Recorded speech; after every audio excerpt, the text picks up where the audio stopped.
All right, everybody. Welcome into week 3 of the Sideline Fantasy Podcast here. We're here with Eric Follman, Kyle Carbone, and Crimmy Charles to break down the next week of our fantasy football season. We've seen some surprises so far through the first couple of weeks. So today we're going to talk about not only the trades this week, which there's been a few of, we're going to take a look at the standings. We're actually going to give a little performing and underperforming performance review so far for some players in the top 10 of certain positions or around there. So with that being said, welcome in Kyle Carbone and Crimmy Charles. How are we doing today? Doing pretty good. I'd just like to say fuck you, Krim, just because I'd like to get the first jab in sometimes. I know you like to do that. I know you like to hit them early and often. So, hey, fuck you. Yeah, I'd be doing much better. I mean, given what happened on Thursday, we'll get into it, once we touch on the games. But much better if what happened Thursday didn't happen in regards to our running backs. So, we'll see how things roll forward. Yeah, that's gonna definitely derail my team a little bit, but we'll get to that, I'm sure. But Crimson 0-2. You let him beat you, and he beat you pretty bad. So we'll see what happens. You're 0-2 right now. Well, someone else in this thing is 2-0, so we'll talk You beat about Krim that. last week? What's that? You beat Krim last week? Oh yeah, I beat him last week. Oh, that's right. That's right. Yeah, you beat him week 1, right? That's right. That's so right. It's literally It's been an Eiffel Tower of just absolute fucking Krim getting fucked. Yeah, so we'll see you later in the year, and you guys are be fucking. So basically, what that breaks down to is whenever Crimson talks on this, you just got to mute it because clearly he's 0-2, and just can't get it done, right? So his fantasy analysis is very subpar. Yes. I'm looking at some of the week 2 matchups last week. Obviously, I did beat Crim by 11 points. Both of us scored quite a bit of points even still. Dane got away with scoring 103 against a poor performing Chad team with 82 points. Jay, who Kyle is in love with his team and obviously is going to rise some power rankings this week, dropping 174 points. So he's going to get that little $10 check coming in later.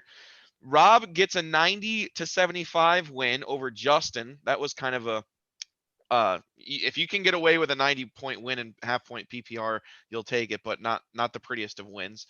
Trey winning over Dave. Kyle calling that one out, saying, hey, Trey's team's better than we think. Dave's team's not as good as we think. Dave falls to 0-2 while Trey gets a victory there. And then Kyle getting 2-0 there, beating Tyler. Tough matchup, though. Tyler did put up a good fight, 113 points. But not enough. Kyle, anything that stood out to you in week 2 in terms of matchups?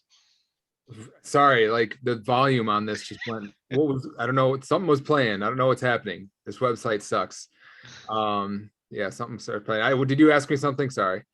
Anything in week 2 that kind of stood out to you matchup wise? Just another dominant performance by my Balzac Ertz.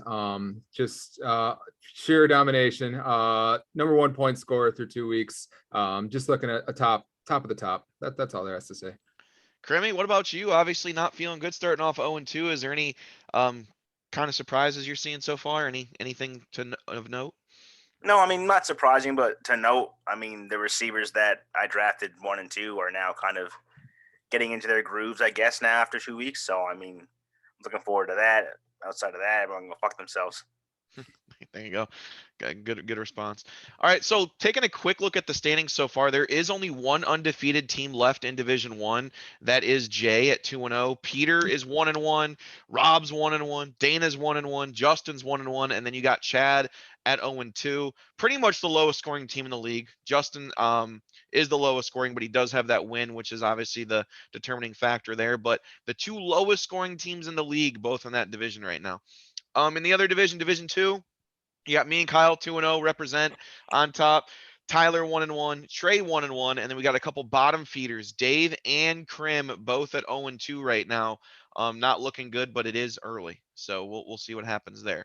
But let's take a look at some of the transactions this week, guys. There was some few big trades happening. Kind of some big moving parts. We're starting to see that wheel move a little bit. This is kind of where let me bring us to you, Kyle, before we start breaking them down. I'm noticing a lot of hesitancy on teams trying to move guys that have underperformed because they know that they should be performing better. But fantasy football, a lot of it comes down to is knowing when to trade your guy at the right time. Do you overreact too much through 2 weeks in, or how do you kind of look at things right now? I try to underreact. I will always try and buy the dip. I will always buy the name. So especially guys that have a multi-year track record of being good, guys that had sustainable breakout seasons the last year, the year before, and then guys that are just off the hot starts. I'll try and sell high on those as much as I can. I'll buy I'll sell the highs and I'll buy the dips as much as I can. But normally when it comes to the solid players, I typically like to buy the big names as much as I can. What about you, Crimson? Obviously, we've seen some trades this week, maybe even a little bit more than I thought. So it's starting to heat up a little bit. Do you see people being a little hesitant on pulling away from pieces? Yeah, I mean, I've obviously tried, my best to kind of get some of these pieces myself, but you do see people, not quick to pull the trigger just because it's week 2 and these players are underperforming. But I mean, it is week 2 and it's early, and these games are pretty big though, seeing as you play these teams. I mean, the first 3 teams 2 times, so taking 3 losses in those first 3 weeks, which obviously I'm potentially going to do. We'll see how this week pans out, but it's big. You have to kind of make those moves and make sure that you kind of make up ground in those, middle area matches. So, I mean, obviously jumping ship off of certain players isn't going to be the greatest thing in the world, but sometimes you do have to trade those guys, when you can get more out of them than, leaving them week to week and maybe getting back less than you can the week after. Right. So let's take a look at some of these trades. Obviously, the first one of the week was Chubby Chasers Rob. Trading Clyde Edwards-Helaire to Dave. In that return, Rob got Devin Singletary and Henry Ruggs III. Obviously, we're going to talk about another trade later where Helaire got traded again. So I don't know if we want to look too much at the return here. But overall, value-wise, Kyle, what did you feel about this one? Dave getting Helaire and Rob loading up with Singletary and Ruggs. Yeah, I mean, typically I will almost always side on the team that is getting the better player. In this case, is one of those glaring times where I feel like Dave emerges from this trade a clear winner. I didn't really care for Dave's team last week, but as we're gonna kind of get into, I do like some of the moves that he's made this week, and this one included. Devin Singletary is in a timeshare on a Buffalo team that doesn't like to run the ball. So it's not only is he not the lead back, well, he might be the lead back, but it doesn't really mean much for Buffalo, but also it's a team that doesn't really like to run a whole lot. So I'm not really big on Singletary. And then Ruggs he caught 1 touchdown pass. Like, he's not a really big target guy. He's just kind of he's in that Mecole Hardman, Marquez Valdez-Scantling range of just kind of big boom bust guys. And Henry Ruggs hasn't really proven much since he come into the league. And to get a guy in Clyde Edwards-Helaire, who is the lead back, who is going to get like 80% of the touches in the Kansas City backfield on one of the number 1 offenses in the league. He hasn't put up the numbers that we expect of him, but I still like to get that guaranteed volume. I really like the trade for Dave. Yeah, I will say Devin Singletary, like you said, Buffalo isn't going to run the ball a lot. Who knows really how many goal line touches he gets, but yardage wise and points wise, not looking bad these first 2 weeks, but we'll see if that's able to continue. Kind of similar thoughts on Ruggs, very boomer bust type player. I don't know if he's a guy you can really consistently count on week in and week out. Crimson, what did you feel got the better end of this one? I would say I agree with Kyle's take on it. I mean, you're getting that lead back on a really prolific offense. Underperforming, yes, for sure, but just having that upside of that player being able to be on your team, and once he starts getting going, you have that luxury. For Dave, and this one was good, but the return for Rob is just 2 guys in a breakout week where they had a really good week, but history kind of shows that these 2 guys are very boom bust, both Singletary and Ruggs. So getting that and kind of putting more stock into that as opposed to someone with guaranteed volume, always hard to kind of play off of. So I like Dave's side of things more so. All right, let's get into a couple more juicy trades here. The next one is actually between me and Crimson, so between 2 of the co-hosts here. So yet again, Kyle, kind of break it down for us. What did you think of that trade where I got Mike Evans from Crimson and I traded away Javonte Williams and OBJ? I thought this was pretty fair. Javonte Williams is a guy that I am pretty high on for the rest of the year. I like what his potential is, but like right now, I don't think he's a very playable option. So when it comes down to it, I don't really love the trade for kind of Crim, just because like I think that he got fair value for Mike Evans, but he's in 0-2 and he's kind of in win now mode. Now is not the time to trade for a guy like Javonte Williams. So I don't really like that aspect of it. I like how Odell's coming back this week. We'll see what he can be. I'm higher on Odell than most. I feel like Odell is just, and when it comes to talent, still top 5 wide receiver in the league. Hopefully that he can retain 99% of that athleticism that he had before his knee injury. But Mike Evans also, you never know what you're getting. He can put up, as we see, he can put up small numbers just because there's so many mouths to feed in Tampa. So 3 points in week 1, 22 in week 2. I think we can expect somewhere in between. He'll score a lot of touchdown most weeks. I think this is a pretty fair trade for both teams. I just don't know if I like the timing of it.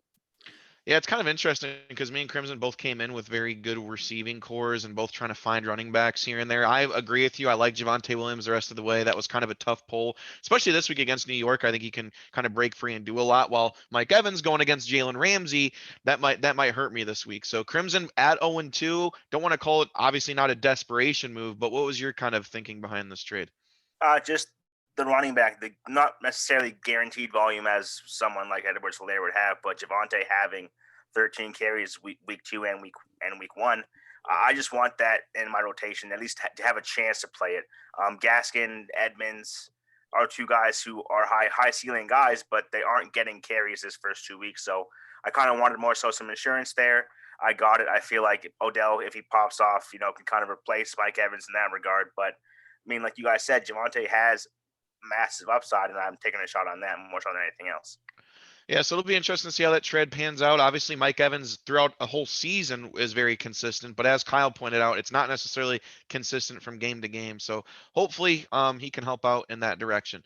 Next trade, some big receivers being traded in these last few trades of the week.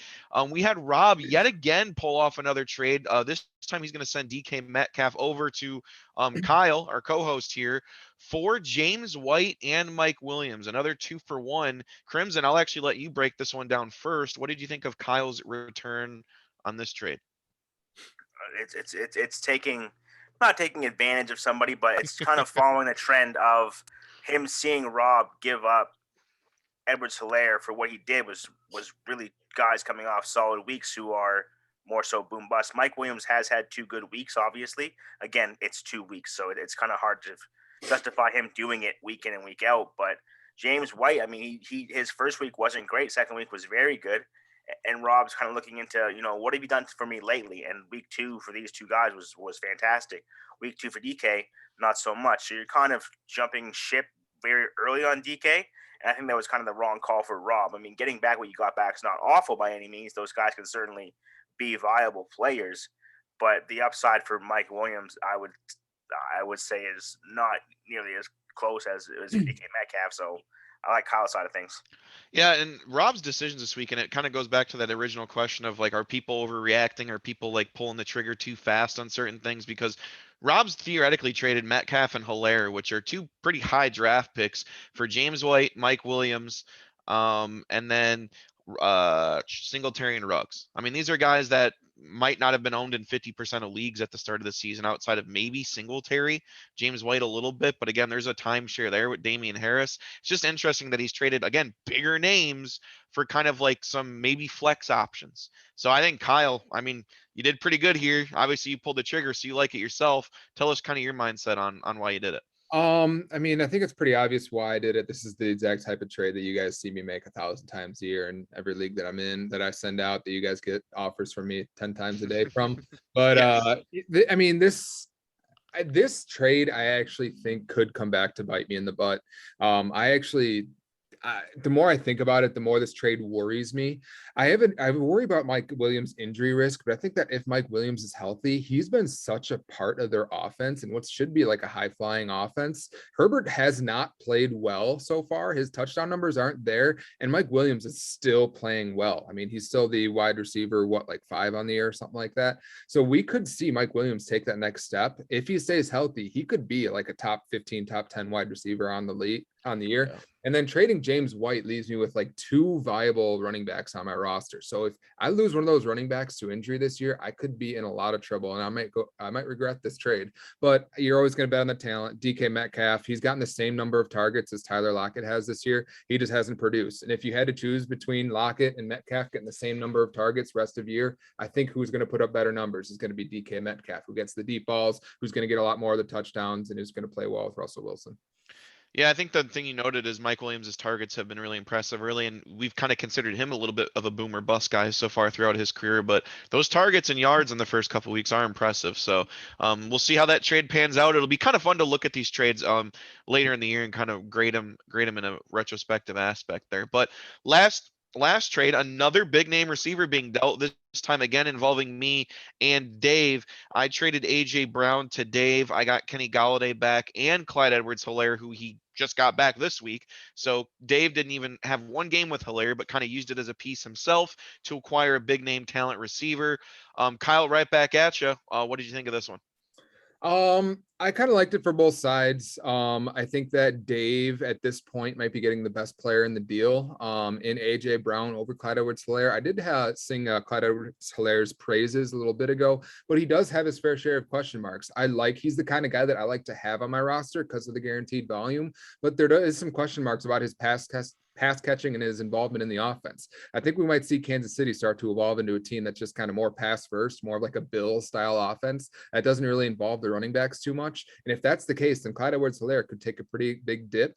AJ Brown's gotten off to a slow start, but I think we all expect AJ Brown to kind of recover a little bit. I think the targets are there. I think Indianapolis still kind of figure out or Tennessee, is trying to figure out how to integrate Julio into the offense. I feel like once they kind of start jiving, then things will improve for AJ Brown. Kind of like it for both sides. I like how Eric got to replace CMC with a good volume back in Clyde Edwards-Helaire, and I think that Dave got a good player in AJ Brown back for him.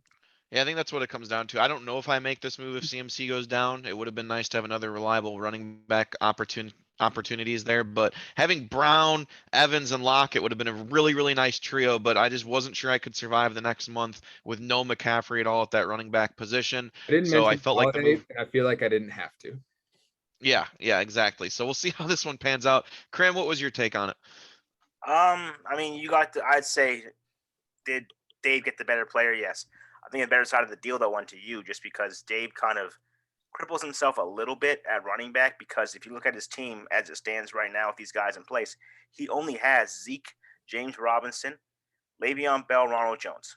Those are your four backs. Two of them you can't rely on at all. One's not even on a fucking team. So really relying on James Robinson and Ezekiel Elliott rest of year, if Zeke, somehow gets eaten into still by Pollard all year long, that's bad. If James Robinson kind of falls to the wayside for some reason and then Carl's High steps in more so, that's bad. Dave has really no other option. So he's relying on these two guys to not only remain healthy, but also play well the entire year, the next, 15 games, 14 games that we have here. So the depth might come back to bite him in the ass. Obviously, yeah, you have the ability to have AJ Brown have big games and support you, but your running backs are now really, your chips are all on the table, in the center of the table right here with Zeke and James. Kind of iffy to go for that. Yeah, for sure. It'll be fun to look at these trades post regular season and kind of see where we're at with all of them. Starting to heat up a little bit though, that trade market.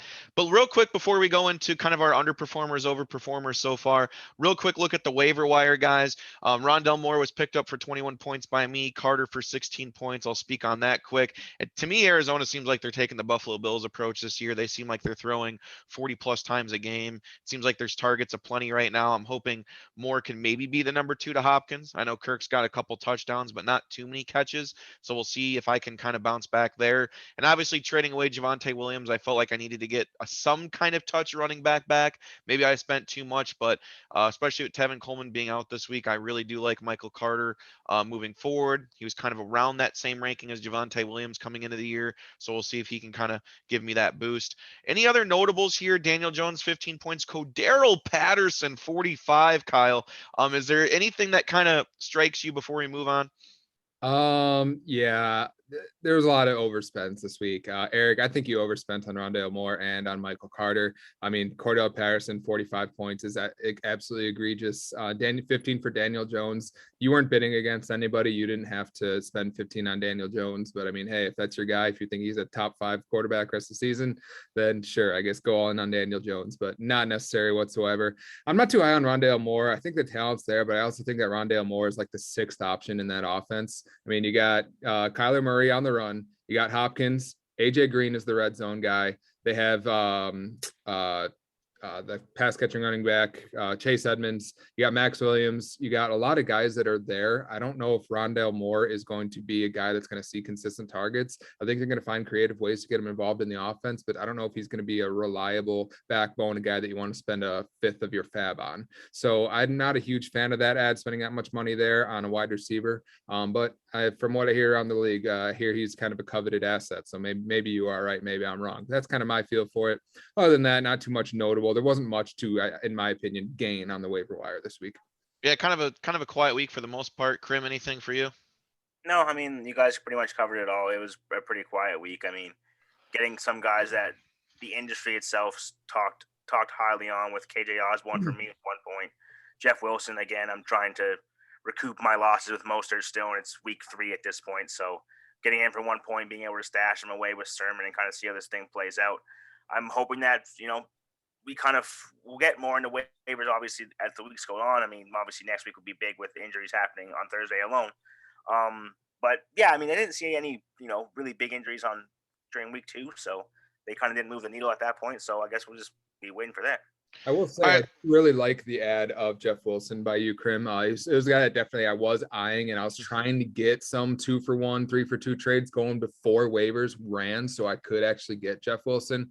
And so I just couldn't clear the roster spot in time. You kind of scooped him up, so I'm envious of that. But for a guy in your position, starting off 0-2, possibly 0-3, I don't know if you want a guy that's not coming back to week 6 on your roster, clogging up a spot with a guy that could help you right now. So that might be a guy that you might have could to be Dunzo by then.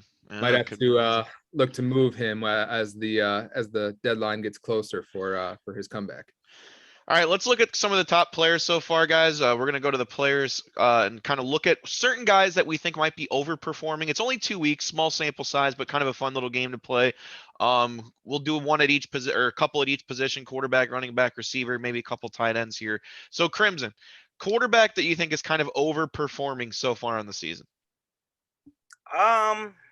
I mean, overperforming wouldn't necessarily be the word. I guess I would use this word. Overperforming for me is Derek Carr. I mean, that's just somebody that the volume is really just carrying him. I mean, you're going to see him as a kind of a valuable asset just because he's putting up numbers. But I mean, 4 touchdowns, not bad, obviously, 1 interception. That team's trailing a lot. So just like Derek Carr, I kind of group him up with Jared Goff. I mean, the team isn't fantastic. He has better pass catchers for sure. But much like Ruggs, I mean, this guy is really boom or bust. I feel like he's going to give you games where he has 25 because he throws 3 TDs, or he's going to give you a game where he has 12 because he just attempts 75 passes. So he's somebody up there. People are kind of saying that his rate is real. His defense is going to help them this year. And yes, they look pretty good so far, but I do think that eventually they're going to be found out and this guy's scheme might fall by the wayside. So Derek Carr, somebody I'm kind of worried about right now. All right, now give me a guy that is either maybe underperforming that you still have confidence in. Is there a guy up on the list that might be a surprise that you think maintains that success? Give me a quarterback that you're pretty high on. Dak. I mean, Dak has fantasy-wise isn't really up there. I mean, if you look at the list here, he's below Carson Wentz, and that in its own right is pretty bad to see. So yeah, with the weapons you have there, I mean, we've seen Pollard kind of cut into work for Zeke, like not necessarily, I mean, not only in the running game, but in the passing game too. So I think they kind of look to get Zeke going a little bit more in the passing game because he is a really good pass catcher. Obviously, having the talent he has on the outside with Cooper and CeeDee Lamb, also Wilson, who he likes, in regards to Gallup being out for a bit. Dak's somebody that I think that, Chad took him for a reason, and he's going to be happy once he gets back on track on Monday. Same question to you, Kyle. Give me a guy that's maybe overperforming that you're not a huge fan of, and then give me a guy that you like kind of for the rest of the way that might be kind of sustaining it or not quite there yet. I'm going to go off the board here, and I'm going to try and take 2 guys that I know that you won't take, Eric, and I'm going to be a little polarizing with these picks. First off, my overperforming quarterback is a guy that for his entire career I have disliked, who we have all counted out, who we have all said is not as good as we think he is, and that's Thomas Brady. I don't think that Tom Brady is going to be a top 4, top 5, not even top 8 quarterback the rest of the year. And the only reason is the rushing. Now, the rushing total, as we can see in this leaderboard here, Tom Brady has 56 fantasy points on the year. Daniel Jones has 50. If we look at their passing numbers, Tom Brady has 655 yards passing and 9 touchdowns. Daniel Jones has 500 yards passing and 2 passing touchdowns, but they're only 8 points apart in the rankings. It is not to be understated how significant the rushing totals are for some of these quarterbacks.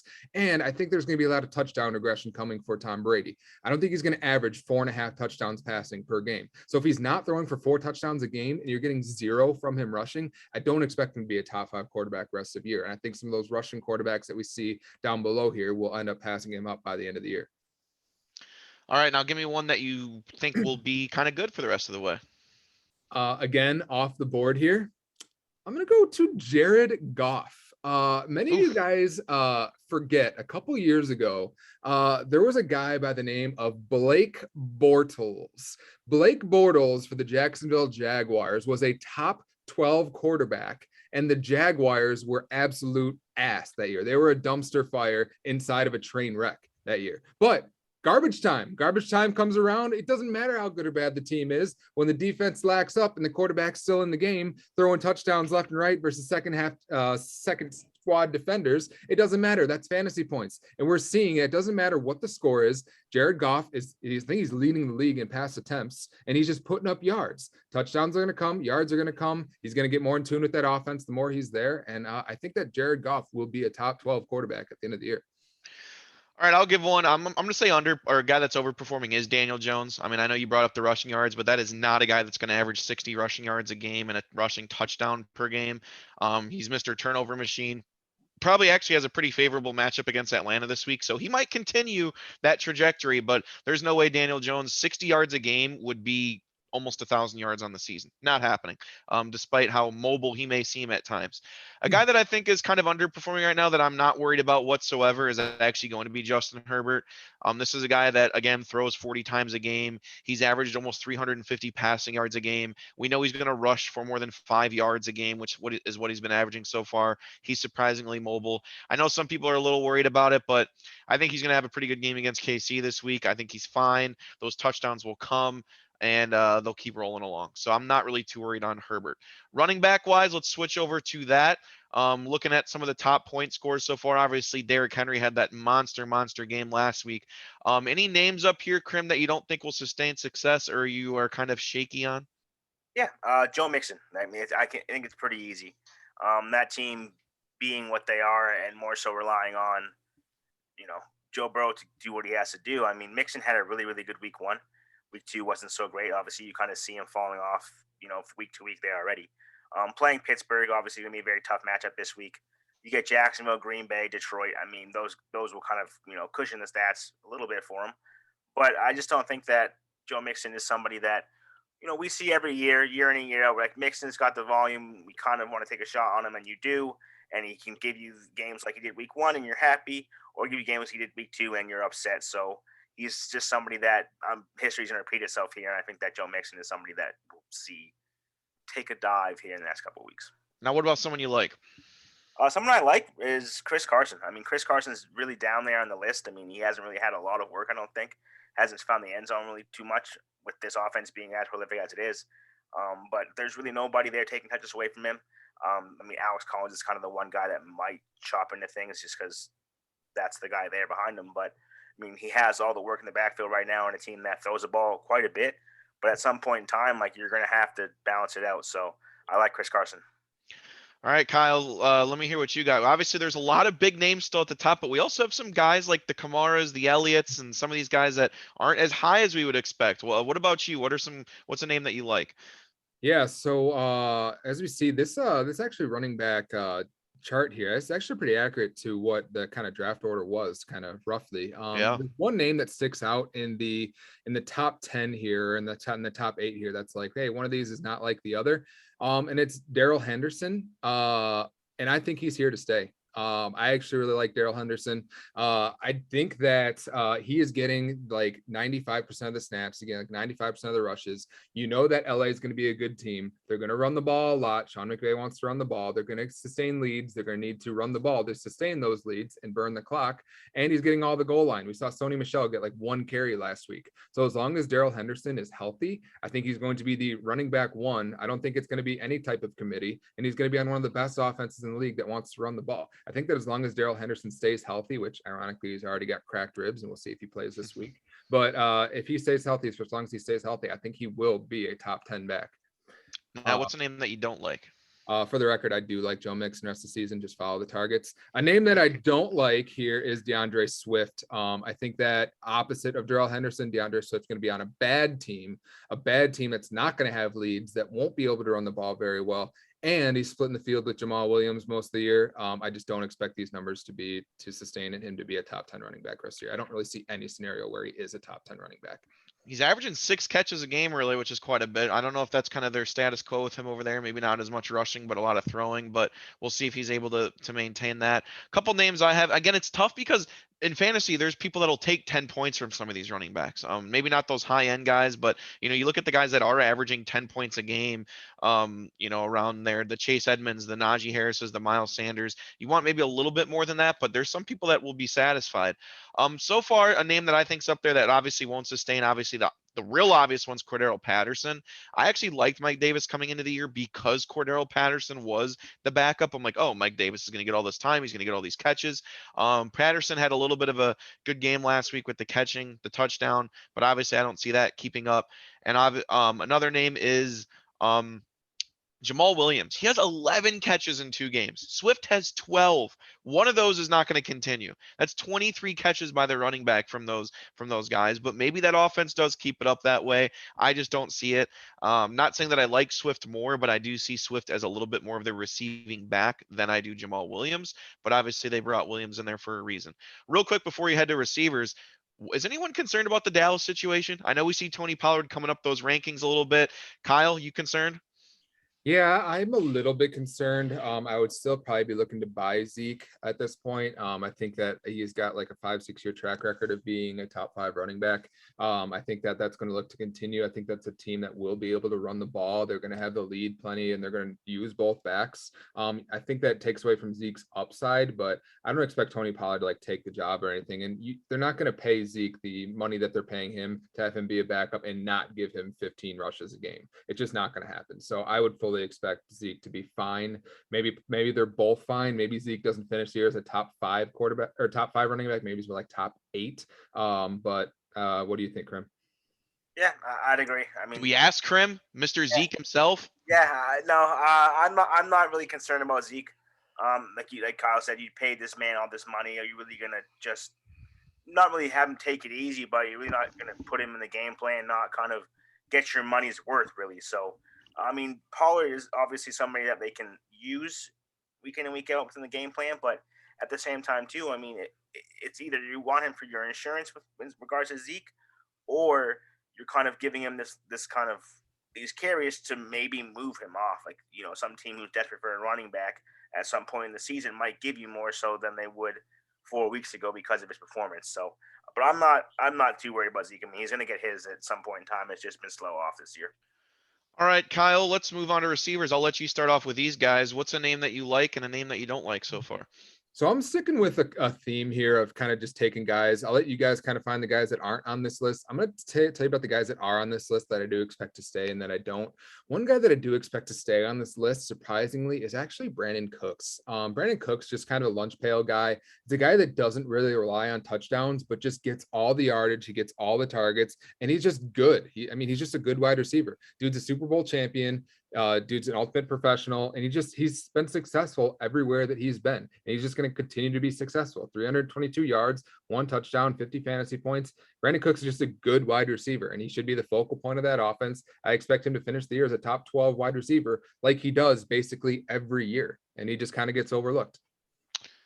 All right, what about a name that you're not too high on? I think it's got to be Deebo Samuel. Before Monday night or before Thursday Night Football, Deebo Samuel was leading the league in receiving yards at 282 through 2 weeks. I just don't think that San Francisco's passing offense is going to sustain a wide receiver leading the league in receiving yards, especially when they have guys like Kittle and Deebo Samuel and some of the other options that they have. It's not like some high flying passing offense. So I think that there's going to be quite a bit of regression from Deebo Samuel. I think he's talented, but I don't think that he'll finish the year on this pace, obviously. But I think he'll be more of like a fringe wide receiver 2 in that range. All right, I'll give a couple names here. These guys are a little bit younger, but I kind of like them so far to this point, and that's going to be Jamar Chase. I've been watching a little bit of Cincinnati games this year, and I know he was having those issues preseason about catching the ball, but Jamar Chase looks really electric so far, looks to have a pretty good connection with Burrow, and I think he'll sustain maybe not 15 points a week, which is what he's averaging so far, but pretty darn close to that. And CeeDee Lamb, I like a lot as well. In fact, I actually had him higher than Cooper coming into the year in Dallas. That team's going to throw the ball a lot. So I think CeeDee Lamb is a really, really good option the rest of the way. A guy I'm not too high on, honestly, is the one that Kyle is high on, which is Brandon Cooks. I've never been a huge fan of Brandon Cooks. This is a guy that, yeah, gets about 1,000 yards, but never a huge touchdown guy. He's never been a 95 catch guy in his career. Never really fought injury, so I'm not saying I dislike him, but I don't. There's no way he stays top 5. I don't know if he stays top 10 on that really, really bad team, especially with the quarterback situation. We got Davis Mills in there. I know he kind of proved it in this last game, but I'd like to see if that continues the rest of the way, because that's a little disheartening, especially going against me. Crimson, give me 2 wide receivers. Yeah, one I'm really high on moving forward is Marquis Brown. So Marquis, aka Hollywood Brown, someone who's been really boomer bust for the Ravens over time. He's kind of looking like somebody they like to use more so when Lamar scrambles, which is perfect because Lamar loves to scramble. I mean, that man leaves the pocket to throw the ball most of the time. So having Marquis as kind of a safety blanket, and he seems like he's kind of using him more so than Mark Andrews this year. I like it a lot. I mean, more just because if you hit him in space at any sort of time, I mean, he has the speed to kind of break off and, really do damage on defenses. So I like Marquis Brown moving forward. Someone I dislike more so is going to be Adam Thielen. I mean, that's somebody who, again, is relying on touchdowns, and he's getting them. Obviously, he has 3 the first 2 weeks, so that's, pretty big. But I do think that eventually JJ comes into play and takes away more targets than he is currently. And KJ Osborne, I mean, it's somebody that we're seeing Cousins target, more and more each week. And I mean, eventually there's going to be a time where the Vikings kind of issue a game plan where they're looking to, develop these younger players more so and kind of let Thielen do his thing and he gets what he gets. But I do think that KJ's emergence kind of cuts into Adam Thielen more so than it does Justin Jefferson. All right, let's go to the last position. This one shouldn't take as long. Obviously, there's not as many tight ends and names to kind of break it down. I'll start us off, though. I'm a huge fan of Noah Fant. Always have been. I think he's a real solid athlete. I actually like the way Denver's playing so far this year. They seem to be hitting the tight end a decent amount. Not huge yards, but if he can average 5 catches a game over the course of the season, that's a lot of receptions for a tight end over the course. I think the yards will be there. The touchdowns will be there. Judy's out. And Denver just really seems to move the ball slowly and surely down the field. So I really think Fant remains pretty close to a top 5 tight end the rest of the way. A name that I don't like is Logan Thomas, simply because he's made of glass. Kyle, what do you got? I'm going to be pretty low on Gronk. I don't think that Gronk in 17 games is going to score 34 touchdowns. I also don't think they're going to use him a ton in between the tackles as the year goes along, because they're going to want to preserve him a little bit, keep him healthy for the postseason. This is the guy that took a beating for the first couple years of his career, which is why he retired. So I don't think that they're going to want to use him between the tackles a whole lot, and he's not going to score 34 touchdowns this year. I don't expect him to finish this top 5 tight end, maybe in the 5 to 7 range, 5 to 8 range. And then I'm pretty high on Hockenson. We've seen how much of a focal point he is in that offense, and a pass heavy offense, catching passes from my boy Jared Goff, top 12 quarterback, guaranteed at the end of the year. Guarantee it. So I like TJ Hockenson rest of the year. All right, Crimmy, let us know. I'm going to go backwards here. For me, more so the person I'm not buying into is Fant.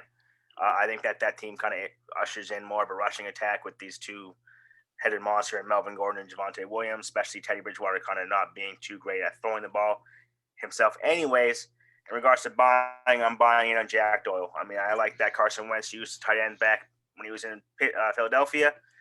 Doyle's been a kind of hit or miss guy every year, so giving him Wentz, giving him a potent tight end to use, I like his chances of jumping up.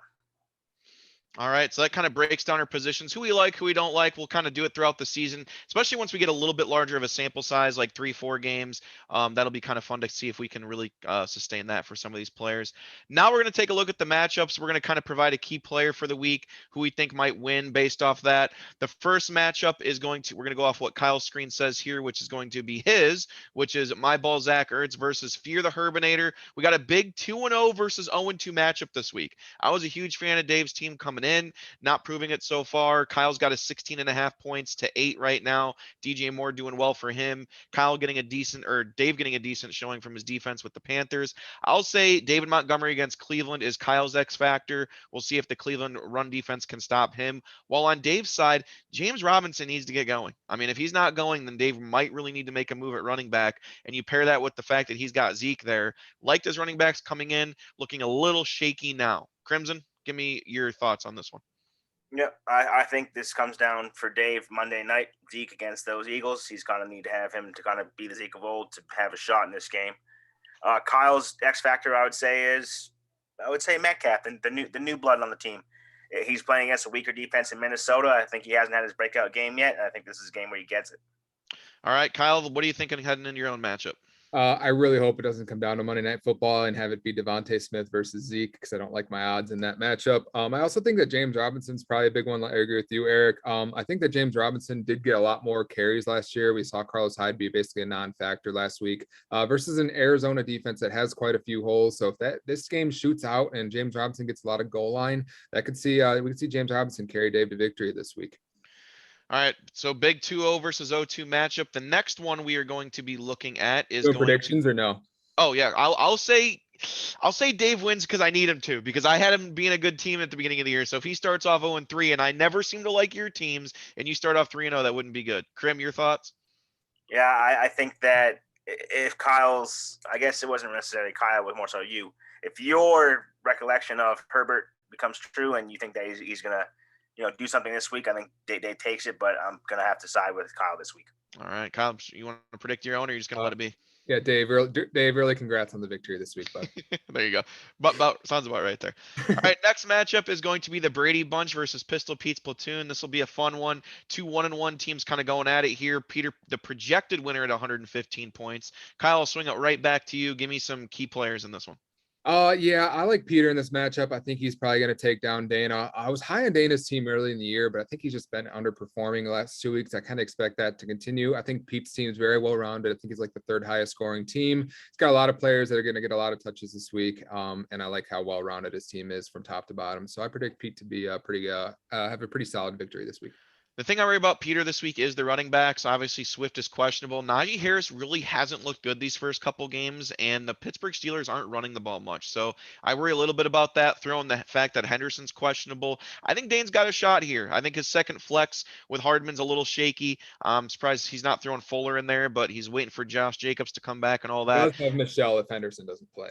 Yeah, for sure. So I think Dane might actually take this one, but I really do like Peter's receivers and his pass catchers, but I think Dane might slide this one through. Crimson? I would say I would side with Peter here. I mean, Dana's flexes don't look too great. I mean, obviously missing Josh Jacobs for the last 2 weeks isn't going to help you, but all in all, I mean, on paper and just matchup wise, I would side with Peter just because he has favorable ones with Najee Harris against the Bengals, could get going there. CD against the Eagles, and obviously Kelsey is always Kelsey, so those guys are probably going to carry him to the win. All right, so again, another 1-1 versus 1-1. This is all still division games, really, really important ones. Next one's going to be Chubby Chasers versus Seafells. Again, Chad 0-2, lowest scoring team in the league almost, going against Chubby Chasers. Rob at 1-1, who's made some interesting trades this week. Rob's still the projected winner. Is that the way it's going to stay, Crimson? Yeah, I would say so. I mean, Chad's team obviously off to a rough start. Prescott underperforming, Barker underperforming, Gibson underperforming. Corey Davis, you got him after week 1, shit the bed the week 2 game. So as Chad has pieces, I think that Rob's team is just going to likely have his guys break out. Josh Allen needs a big game. Nick Chubb needs a game where he takes, a fair share of the carries for once. I think those 2 guys alone just probably give him the dub. I do worry about the Allen going against Washington defense. Fournette as his RB2. Mike Williams, like I said, we'll see if he can continue that. Damian Harris in his flex. We'll see. Rob's made some interesting moves this week. I think Chad might get it done. I like Barkley's matchup against Atlanta. I think Dak on Monday night should throw the ball a lot. Terry McLaurin against that Buffalo defense. We'll see what happens there. I think Chad might take this one, but I think this is going to be one of the closer matchups of the week. Kyle? I think that Rob puts up 120 pretty easily in this matchup, and I think that he loses by 20 to Chad. I think that Chad's due for a big week this week. He's one of the lowest scoring teams, but I think he's got a lot of regression coming his way. You talked about Dak. Saquon is going to have a big week. I expect a full bounce back from him. Saquon's a very talented running back. Gibson, he's very good. I think that Buffalo's kind of poised for a disappointment. I think at the end of this week, we're going to look at Buffalo and be like, wait, I thought they were contenders. Why are they playing so poorly? We're going to have some big questions for them. I think that Washington might win that game. Corey Davis, we know the Bill Belichick story and how he shuts down the number one and rookie quarterbacks and all that. So there was expected he wasn't going to play well last week. And overall, top to bottom, I mean, Deebo Samuel versus Green Bay. How many times has Green Bay gotten lit up by San Francisco? I expect Deebo Samuel to have a big bounce back game as well versus Green Bay. So I like a lot of the matchups that Chad has. I expect his team to bounce back this week. And I think he's going to take down Rob, even though I like Rob's team as well. He's going to have a good week, but it won't be enough. All right, next matchup on the docket is going to be the Bear Necessities versus Gotham City Rogues. Jay looks to be the best team in the league right now. Again, projected for a 123 score. Justin, on the other hand, put up a dud last week. He's projected for 103. Kyle, I'll swing it right back to you. Give me some thoughts on this one. Yeah, I'm sorry, bro, Justin, but this is a scheduled loss for you.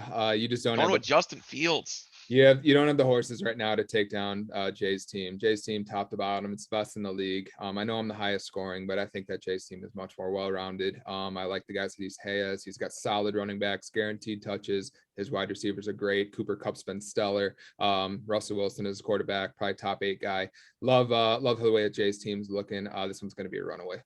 Yeah, Jay's team's looking good. Looks to start off 3-0 here. I agree. Couldn't have said it any better. Crimson, same thoughts or something different? Yeah, no, I'd agree. I mean, even though I do think that some of Jay's guys, such as Kupp and Godwin, might run into some trouble this week in that matchup, it doesn't really matter because Justin's team does not look any sort of good right now, so it's going to be an easy W for him.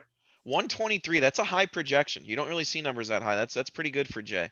All right, next game up, and again, hasn't made the playoffs yet. We'll see if he can kind of get that going. Is going to be my game. Obviously, I scored 5 points on the week. CMC went down early. I'm only projected for a measly 97, while Trey projected for 123. He got 16 points from Brandon Cooks. Looks like I'm in early trouble. Does it stay that way, Krim? Yeah, I'm going to say it does. I mean, he's putting a lot of stock into that Atlanta-New York game, playing Daniel Jones, Mike Davis, playing Ridley, and he was playing Cordell earlier in the week, but it seems like he's changed that, which is fine. But still, 3 guys in that game can be pretty big. I mean, Eckler again in that Kansas City game, if it's going to be a high-scoring game, he's going to get a lot of looks out of the backfield. McCaffrey going down early in that game really hurt you, and I think that it's going to be pretty tough to fight back. Kyle, do I have a fighter's chance here? I think you eke out a 2-point victory this week. Really? Matchups. I think that Tyson Williams is about to go off versus Detroit. I'm predicting 120 yards, 2 touchdowns. I need it. Mike Evans versus LA, which should be a shootout. Lockett, Minnesota's secondary, awful. They're going to get lit up. Kenyon Drake, if Jacobs doesn't play, he'll be solid. Clyde Edwards-Helaire getting plenty of bulk there. I like the way that your team looks. I think that they can kind of pick up where McCaffrey left off, and I expect you to win this week. Man, based off some of the guys you like these last couple of matchups, I'm worried our FanDuel is going to look way too similar. Anyway, yeah, that'd be a nice win if I could get it. If I could squeak out a win here, start off 3-0 despite the injury, that would be huge. We'll hope to see it happens. Next matchup. It's going to be confusing. I just think that we're going to look at your team and we're like, how is he 3-0? And I know. Predict the future that way. And we're just like, get that magic done. Got to get it done. Right? 0-3 and Eric is 3-0 with this banged up squad. I know, trying to get it done, right? Next one's going to be Tyler versus Krim himself. We'll see if he can get to 0-2, 0-3 maybe. Tyler at 1-1. Big matchup for both teams, projected to be insanely close. Tyler with a 3-point advantage here. Kyle, are you going to dog on Krim again? I'm excited to hear it. Yeah, like I said, I just got done dogging the Packers and how they play San Francisco usually. And so who are the main guys on Krim's team? Aaron Rodgers and Devante Adams. So, I'm going to go with Tyler here. Kyler Murray, he's got the electric guys. Dalvin Cook not playing could be the X factor here. He practiced partially on Friday. There was kind of some conflicting reports that he didn't practice, but he kind of did some walkthroughs. He does not have Alexander Madison. Your boy has Alexander Madison. So that could be a big X factor. But if Dalvin Cook does play, I expect Tyler to win this game. I just don't like the matchups that Krim has this week. A lot of later games for Krim, not too many 12 o'clocks, while Tyler, on the other hand, has a lot more 12 o'clock. So we'll have a good view of this one by the time those games are done. Krim, tell me what you think. I'm confident in the team. Obviously, need to find a win somewhere, but like Kyle said, Dalvin Cook not playing could kind of not give me the win, obviously, but it's gonna be tougher for Tyler just because he needs to play someone like McKissick or somebody he may pick up on Sunday. But playing the second set of games and maybe not knowing until game time could lessen that pool there and could bite him in the ass. Starting off 0-3 in division play would be a very, very rough start, especially in these first few games determining tiebreakers. All right, with that said, after looking at the matchups, guys, we're going to break down our updated power rankings.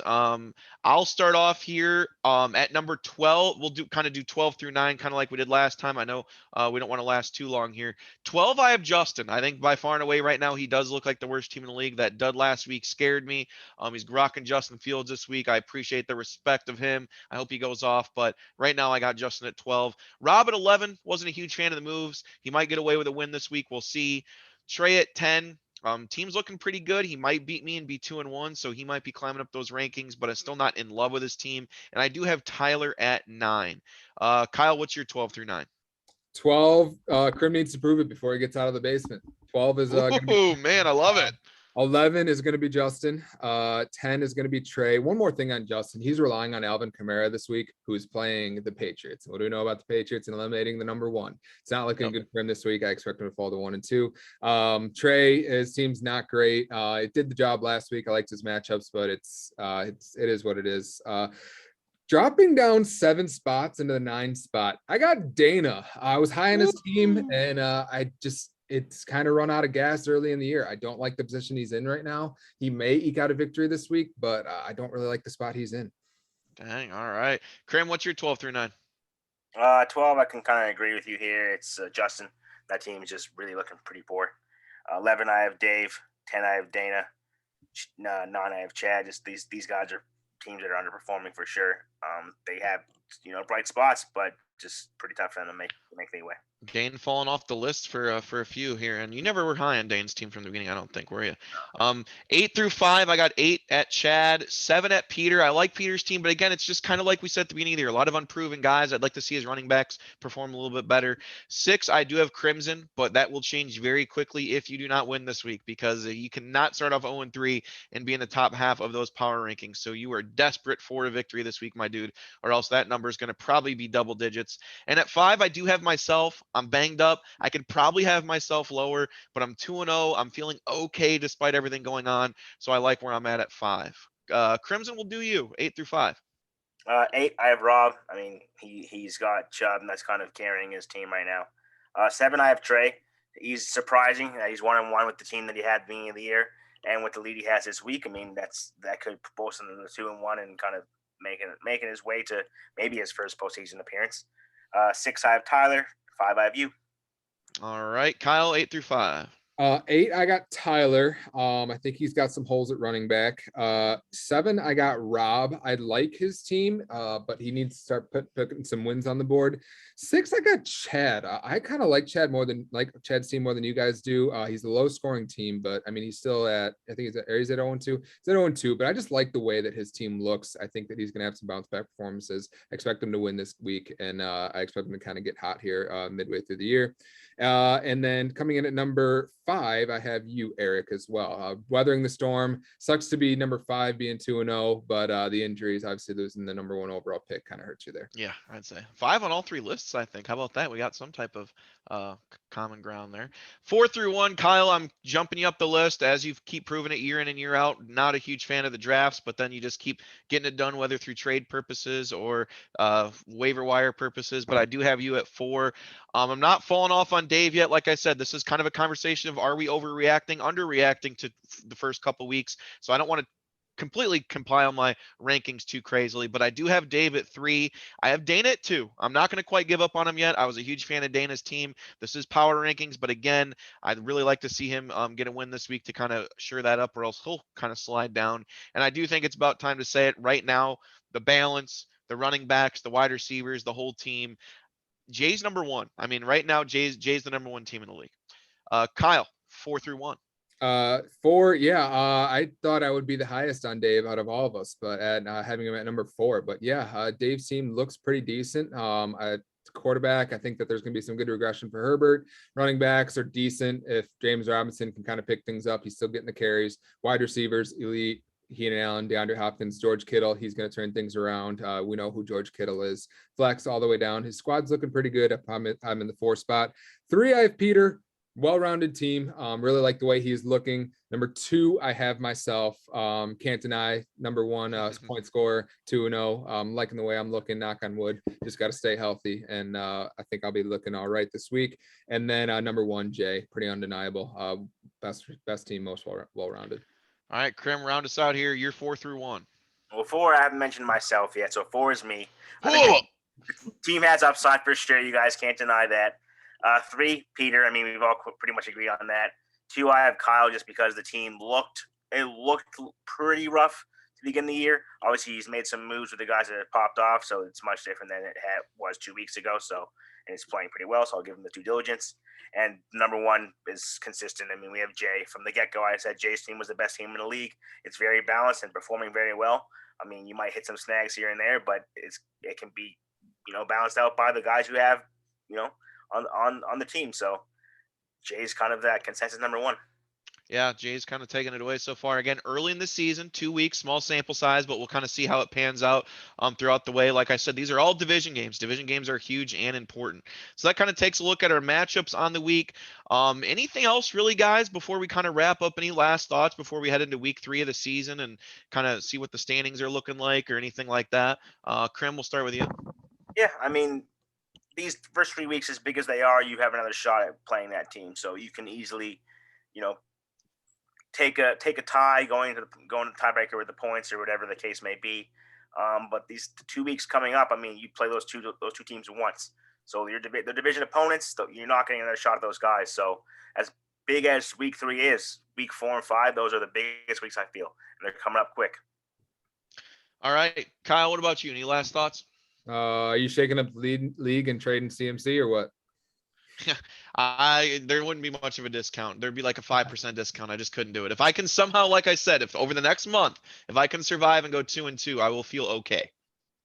All right. Yeah. And I know you're going to lowball me. You're going to give me like 3 flex dudes for like CMC. I already know how you deal, Kyle. We know how this goes. I'll give you 5 fab though. Yeah, and you'll be like, well, this dude's playoff skid now. We'll wait for that one. But all right, guys, it's been fun talking to you. We kept this one a little bit shorter and sweeter.